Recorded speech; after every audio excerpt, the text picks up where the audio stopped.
Баршаңызға қайырлы күн достар, менің каналыма қош келдіңіздер. Бүгін сіздерге бар жоғы құрамы 3 ағзаттан тұратын, 15-20 минут қана уақыттарыңызды алатын творожный осындай рогалики жасайтын боламыз. Видеоны асықпай, міндетті түрде соңына дейін қарап, менің арнама тіркелмеген болсаңыз тіркеліп, жанында қоңырау батырмасын басып қойды ұмытпаңыздар.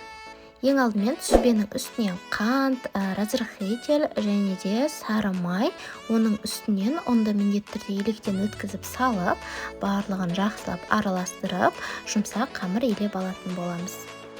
Құрамының барлығын толықтай описание бөлімінде жазып қалдырып кетемін, сол жерден көріп жасай бересіздер.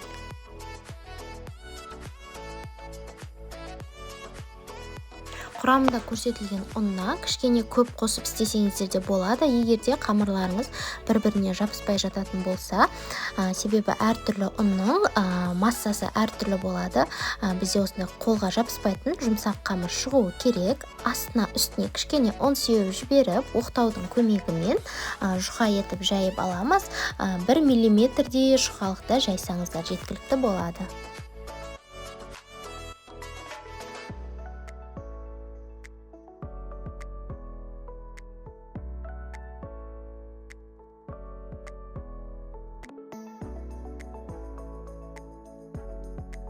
Пышақтың көмегімен дәл видеодағыдай бөліктерге бөліп шығатын боламыз.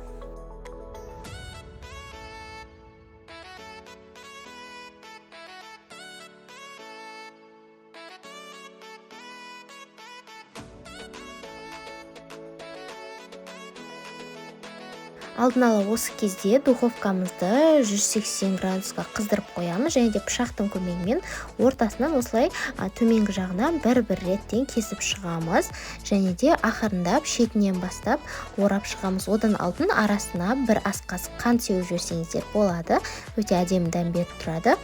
Одан кейін осылай барлығын ақырындап орап шығамыз. Достар, менің каналымның дамуына өз үлестеріңізді қосып, дәл осы видеома лайк басып, астына өздеріңіздің пікірлеріңізді және де білмеген, түсінбеген жерлеріңіз болса, комментария бөліміне өздеріңіздің сұрақтарыңызды қойып кетулеріңізді сұраймын. Рогаликтерімізді формаға осылай бір-бірінен кішкене алшақтау етіп қойып шығамыз да, қызып тұрған пеште 180 градуста 25 минуттай беті қызарғанша пісіріп аламыз. Піскеннен кейін бетіне ыстықтай осылай қант ұнтағын сеуіп ұсынсаңыздар, балаларыңыздың да, жолдасыңыздың да көңілінен шығады деген ойдамын.